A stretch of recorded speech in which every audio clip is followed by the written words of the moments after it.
10 இட்லி சாப்பிட தூண்டும் 5 வகையான சட்னி. இந்த சட்னி பார்த்தீங்கன்னா ஹெல்த்தியாகவும் இருக்கும், டேஸ்ட்டாகவும் இருக்கும், ரொம்ப சிம்பிளாகவும் இருக்கும். இன்ஸ்டண்ட்டாக செய்யக்கூடிய சட்னி. ஒரு தடவை மட்டும் இந்த மாதிரி பக்குவத்தில் சட்னி அரைச்சி பாருங்கள். இட்லி, தோசை, சப்பாத்தி கூடலாம் தொட்டு சாப்பிட்றதுக்கு செம்ம டேஸ்ட்டாக இருக்கும். வாங்க ஃப்ரெண்ட்ஸ், இது எப்படி பண்ணுறதுன்னு பார்க்கலாம். ஃபஸ்ட்டு சட்னி பார்த்தீங்கன்னா கதம்பம் சட்னி. கதம்பம் சட்னி கண்டிப்பாக எல்லாருக்கும் தெரிஞ்சிருக்கும். ரொம்ப டேஸ்ட்டு கொடுக்கும். 1 டேபிள் ஸ்பூன் அளவுக்கு வந்து கடாயில் எண்ணெய் சேர்த்துட்டு 1 டேபிள் ஸ்பூன் உளுந்தம்பருப்பு, 1 டேபிள் ஸ்பூன் அளவுக்கு வந்து கடலைப்பருப்பை நல்லா பொன்னிறமாக செவக்க கருக விட்டுறாமல் வறுத்து இதை வந்து ஒரு பிளேட்டுக்கு எடுத்து மாற்றி வச்சிடலாம். அதே கடாயில் 3 காஞ்ச மிளகாய், 3 பச்சை மிளகாய், இது கூட 4-5 பல் பூண்டு, 1 இன்ச்சு அளவுக்கு வந்து இஞ்சி சேர்த்துட்டு இது கூட பெரிய வெங்காயமாக இருந்தால் 1 சேர்த்துக்குங்க, சின்ன வெங்காயமாக இருந்தால் 10 சேர்த்துக்குங்க. சேர்த்ததுக்கப்புறம் இது போல் நல்லா வதக்குங்க. 1/4 மூடி அளவுக்கு வந்து தேங்காய் சேர்த்துக்குங்க. இது கூட 2 பழுத்த தக்காளி வந்து சேர்த்துக்கலாம். சேர்த்துட்டு நல்லா வதக்குங்க. நல்லா மசியட்டும் தக்காளி பழம். தக்காளி பாருங்கள் நல்லா மசிஞ்சிருச்சு. வெங்காயம்லாம் பார்த்தீங்கன்னா நல்லா வதங்கிடுச்சு பாருங்கள். இந்த மாதிரி பக்குவத்துக்கு நல்லா வதக்குங்க. வதக்குனதுக்கப்புறம் இதில் வந்து 1/2 கைப்பிடி அளவுக்கு வந்து புதினா தலை, 1/2 கைப்பிடி அளவுக்கு வந்து பார்த்திங்கன்னா மல்லித்தலை வந்து சேர்த்துக்கலாம். இது கூட 2 கொத்து இல்லைனா 3 கொத்து கருவேப்பிலை சேர்த்துக்கோங்க. பொதுவாக கதம்பம் சட்னி இந்த மாதிரி எல்லா பொருள்களையும் சேர்த்து அரைச்சாதான் கதம்பம் சட்னி ரொம்ப டேஸ்ட்டு கொடுக்கும். எத்தனையோ வகையான சட்னி அரைச்சி சாப்பிட்ருப்பீங்க. இந்த கதம்பம் சட்னி ஒரு முறை இந்த மாதிரி பக்குவத்தில் அரைச்சி சாப்பிடுங்க. சூப்பராக இருக்கும். கொஞ்சமாக புளி, அதுக்கப்புறம் சட்னிக்கு டேஸ்ட்டுக்கு ஏற்ற மாதிரி உப்பு சேர்த்துக்கோங்க. நல்லா ஆற விட்டுட்டு ஃபஸ்ட்டு நம்ம வந்து வறுத்த அந்த மசாலா பொருள் எல்லாத்தையும் சேர்த்துட்டு இது கூடவே வதக்கி வச்ச தக்காளி, வெங்காயம், தேங்காய் எல்லாத்தையும் சேர்த்துட்டு நல்ல நைஸான பக்குவத்துக்கு அரைச்சிக்கணும். ரொம்ப வலுவலுன்னு அரைச்சிட வேண்டாம். லைட்டான கொரகொரப்பு இருக்கட்டும். அப்போ தான் நம்மளுடைய சட்னி ரொம்ப டேஸ்ட்டு கொடுக்கும். கொஞ்சமாக தண்ணி விட்டு நல்லா அரைச்சிக்கோங்க. உங்களுக்கு வந்து திக்காக சாப்பிட ஆசைப்பட்டிங்கன்னா திக்காக சேர்த்துக்குங்க. கொஞ்சம் இலக்கமாக இருந்தால் இந்த மாதிரி பக்குவத்துக்கு தண்ணி சேர்த்துட்டு நல்லா கலந்துட்டு கடாயில் வந்து பார்த்திங்கன்னா கடுகு, காஞ்ச மிளகாய், கருவேப்பிலை சேர்த்துட்டு நல்லா தாளித்து விட்டு சாப்பிட்டிங்கன்னா கதம்பம் சட்னி ரொம்ப டேஸ்ட்டு கொடுக்கும். அடுத்ததாக பார்த்திங்கன்னா கொஞ்சம் டிஃப்ரெண்ட்டான சட்னிங்க. தேங்காய் சேர்க்காமல் இந்த மாதிரி பக்குவத்துக்கு சட்னி அரைச்சி பாருங்கள். கடாயில் 1 டேபிள் ஸ்பூன் எண்ணெய், 4-5 காஞ்ச மிளகாய், இது கூட பூண்டு சேர்த்துட்டு நல்லா வதக்குங்க. பூண்டோடைய கலர் மாறினதுக்கப்புறம் பார்த்திங்கன்னா இதில் வந்து பொட்டுக்கடலை சேர்க்கணும். பொட்டுக்கடலை பார்த்திங்கன்னா 3 டேபிள் ஸ்பூன் அளவுக்கு வந்து பொட்டுக்கடலை சேர்த்துருக்கேன். பொட்டுக்கடலை பார்த்திங்கன்னா நல்லா கலர் செவந்து வந்ததுக்கப்புறம் இதில் வந்து 3 தக்காளி பழம் வந்து சேர்த்துருக்கேன். தக்காளி சட்னி எப்போவுமே ஒரே மாதிரி பக்குவத்தில் அரைச்சி சாப்பிட்டவங்களுக்கு இந்த மாதிரி பொட்டுக்கடலை சேர்த்து தக்காளி சட்னி அரைச்சி பாருங்கள். கடைசியாக 1/2 டீஸ்பூன் உப்பு, கொஞ்சமாக சீரகம் சேர்த்துட்டு இது கூட 1/2 டீஸ்பூன் பெருங்காயத்தூள், கொஞ்சோண்டு மிளகாத்தூள் கலருக்காக. இது ஒரு மாதிரி நல்ல ஒரு டிஃப்ரெண்ட்டான டேஸ்ட்டு கொடுக்கும். நல்லா வதக்குனதுக்கப்புறம் ஆற விட்டுட்டு இதை வந்து மிக்ஸி ஜாரில் வந்து சேர்த்துக்கலாம்.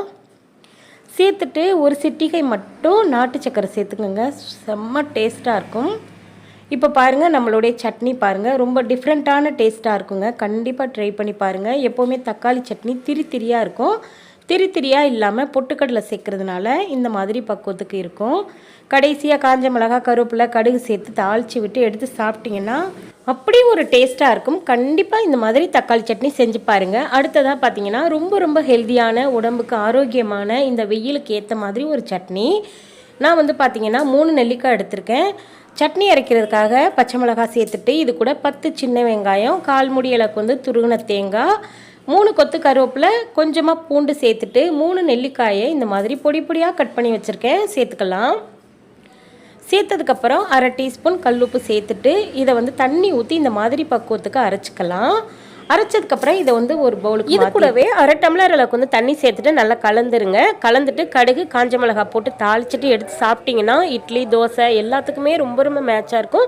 நல்ல ஹெல்த்தியாக இருக்கும். கண்டிப்பாக செஞ்சு பார்த்துட்டு எப்படி இருக்குன்னு சொல்லுங்கள். அடுத்ததாக பார்த்தீங்கன்னா முட்டை சட்னி இது வரைக்கும் சாப்பிடாதவங்க செஞ்சு பாருங்கள். கடாயில் 1 டேபிள் ஸ்பூன் எண்ணெய், கொஞ்சமாக சீரகம், இது கூட 4 பல் பூண்டை பொடிசாக நறுக்கிட்டு சேர்த்துருக்கேன். இது கூட வந்து பார்த்திங்கன்னா பூண்டோடைய கலர் மாறினதுக்கப்புறம் 3 பெரிய வெங்காயம் நல்லா நைஸாக நறுக்கிக்குங்க. இந்த மாதிரி பக்குவத்துக்கு வெங்காயம் சேர்த்ததுக்கப்புறம் வெங்காயத்தை இந்த மாதிரி நல்லா வதக்கி விடுங்க. வதங்கும் போதே 1/2 டீஸ்பூன் அளவுக்கு வந்து உப்பு சேர்த்துட்டு நல்லா மறுபடியும் நல்லா கிண்டி விடுங்க. வெங்காயத்தோடைய கலர் நல்லா மாறட்டும். வெங்காயம் பார்த்தீங்கன்னா நல்லா கலர் மாறினதுக்கப்புறம் 2 தக்காளி பழத்தை வந்து நல்லா கை விட்டு நல்லா கரைச்சி வச்சுருக்கேன். இது கூட 2 பச்சை மிளகாய் சேர்த்துட்டு நல்லா வதக்கலாம். தக்காளி பழத்தை மிக்சியில் போட்டு லைட்டாக குறப்பாக அரைச்சிட்டு கூட சேர்த்துக்கலாம், இல்லைனா கை விட்டு நல்லா கரைச்சிட்டு கூட சேர்த்துக்கலாம். இது கூட கொஞ்சமாக மஞ்சள் தூள், 1 டேபிள் ஸ்பூன் அளவுக்கு வந்து மிளகாய் தூள் வந்து சேர்த்துக்கலாம். இது கூட கொஞ்சமாக கரம் மசாலா சேர்த்துக்கோங்க. முட்டை சேர்க்குறதுனால கரம் மசாலா சேர்த்துக்கலாம். சேர்த்துட்டு இதோடைய பச்சை வாசனை போகட்டும். நல்லா இது போல் நல்லா கிண்டி நல்லா எண்ணெய் பிரிகிற அளவுக்கு நல்லா வதக்கி விடுங்க.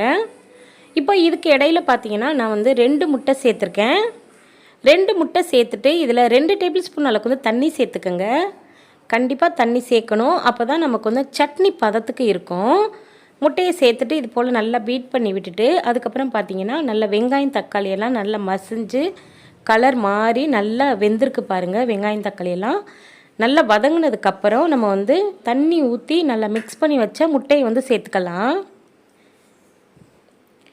நல்லா முட்டை சேர்த்துட்டு சிம்மில் வச்சுட்டு இப்படி லைட்டாக கலந்து விடுங்க. சேர்த்ததுமே கலந்து விட்டுருங்க. இது போல் நல்லா கிண்டி விடுங்க. முட்டை வந்து அங்கங்கே வந்து திப்பியாக இருக்கக்கூடாது, பெரிய கட்டிகள் இருக்கக்கூடாது. நல்லா ஒன்றா கலந்து வரணும், சட்னி பதத்துக்கு வரணும். இந்த மாதிரி பக்குவத்துக்கு நல்லா கிண்டி விட்டதுக்கப்புறம் அடுப்பை ஆஃப் பண்ணிவிட்டு இட்லி கூட எடுத்து சாப்பிட்டு பாருங்கள். இட்லி கூட, சப்பாத்தி கூட, பூரி கூட, நல்லா சூடான ரைஸ் கூடலாம் சாப்பிட செம்ம டேஸ்ட்டாக இருக்கும். கண்டிப்பாக செஞ்சு அசத்துங்க. எப்படி பண்ணுறதுன்னு பார்க்கலாம். கடாயில் 2 டேபிள் ஸ்பூன் அளவுக்கு வந்து எண்ணெய் சேர்த்துட்டு 1 டேபிள் ஸ்பூன் அளவுக்கு வந்து உளுந்தம்பருப்பு, 1/2 டேபிள் ஸ்பூன் அளவுக்கு வந்து கடலைப்பருப்பு சேர்த்துட்டு நல்லா பொன்னிறமாக நல்லா எண்ணெயில் வச்சு நல்லா வதக்குங்க. வதக்குனதுக்கப்புறம் இதில் வந்து பார்த்திங்கன்னா 10லேருந்து 15 சின்ன வெங்காயம், 10 போல் பூண்டு, காரத்துக்கு ஏற்ற மாதிரி வரமிளகாய் சேர்த்துக்கலாம். வரமிளகாய் சேர்க்க விருப்பம் இல்லாதவங்க பச்சை மிளகாய் சேர்த்துக்கலாம். 3லேருந்து 4 பச்சை மிளகாய் சேர்த்துக்கோங்க. நல்லா வதங்கினதுக்கப்புறம் குடமிளகாய் சேர்த்துக்கலாம். நான் இன்றைக்கி பார்த்தீங்கன்னா குடமிளகாய் எடுத்திருக்கேன். குடமிளகாய் பார்த்தீங்கன்னா நல்லா வதங்கணும், பச்சை வாசனை எல்லாம் நல்லா போகணும். இது கூட 2 தக்காளி பழம் வந்து சேர்த்துக்கலாம். இதில் வந்து தக்காளி சேர்க்க விருப்பம் இல்லாதவங்க கொஞ்சமாக புளி சேர்த்துக்கோங்க. நான் தக்காளியும் புளியும் சேர்த்துருக்கேன். 1 டேபிள் ஸ்பூன் அளவுக்கு வந்து கல்லுப்பு சேர்த்துட்டு 1/2 டீஸ்பூன் பெருங்காயத்தூள் சேர்த்துக்கலாம். சேர்த்துட்டு குடமிளகாய் வந்து பார்த்திங்கன்னா நல்லா அதோடைய பச்சை கலர் நல்லா மாறணும். அது வரைக்கும் நல்லா சிம்மில் வச்சு ஒரு மூடி போட்டு வச்சிட்டிங்கன்னா நல்லா சாஃப்டாக மசிஞ்சு வதங்கிரும். இருக்கணும்னு இல்லை, சிம்மில் வச்சுட்டு மூடி போட்டிங்கன்னா நல்லா கலர் மாறிடும். பாருங்கள், உங்களுக்கு பார்க்கும்போதே தெரியுது. நல்ல பச்சைன்னு இந்த குடமிளகாயோடைய கலர் நல்லா முழுமையாக மாறிடுச்சு. வெங்காயம் தக்காளியெல்லாம் நல்லா மசிஞ்சு வதங்கிடுச்சு. இது வந்து இட்லி தோசைக்கு தான் சட்னி அரைப்போம். சப்பாத்திக்கு சட்னி இந்த பக்கத்தில் அரைச்சி எத்தனை சப்பாத்தி சாப்பிட்றோம்னே தெரியாது, அந்தளவுக்கு டேஸ்ட்டு பிரமாதமாக இருக்கும். குருமா சாப்பிட்ட ஒரு ஃபீல் கிடைக்கும் உங்களுக்கு. சட்னியோடைய பதம் பாருங்கள், இந்த மாதிரி திக்காக அரைச்சிக்கோங்க, அப்போ தான் டேஸ்ட்டு நல்லாயிருக்கும். மேலாக கொஞ்சமாக கடுகு காஞ்ச மிளகாய் சேர்த்துட்டு தாளித்து விட்டுட்டு சூப்பரான சட்னியை வந்து நீங்கள்